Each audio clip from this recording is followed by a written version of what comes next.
زبیدہ خاتون ایک نیک ملکہ تھی۔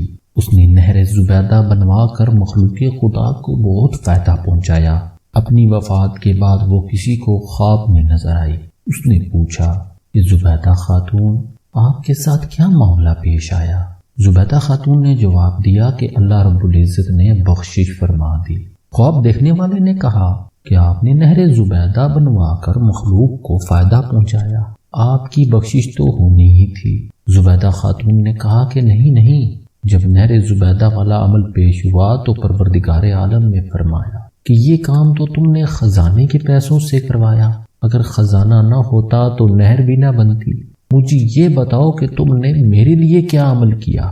زبیدہ نے کہا کہ میں تو گھبرا گئی کہ اب کیا بنے گا، مگر اللہ رب العزت نے مجھ پر مہربانی فرمائی۔ مجھ سے کہا گیا کہ تمہارا ایک عمل ہمیں بہت پسند آیا۔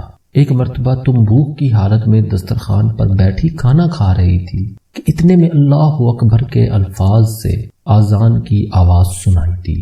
تمہارے ہاتھ میں لقمہ تھا اور سر سے دوپٹہ سرکا ہوا تھا۔ تم نے لقمے کو واپس رکھا، پہلے دوپٹے کو ٹھیک کیا، پھر لقمہ کھایا۔ تم نے لقمہ کھانے میں تاخیر میرے نام کے عدد کی وجہ سے کی، چلو ہم نے تمہاری مغفرت فرما دی۔ ناظرین، اگر ویڈیو پسند آئی تو ویڈیو کو لائک کریں، شیئر کریں اور کمنٹس میں اپنی رائے کا اظہار کرنا نہ بھولیے گا، اور اگر چینل پر نہیں ہے تو چینل کو سبسکرائب لازمی کر دیں۔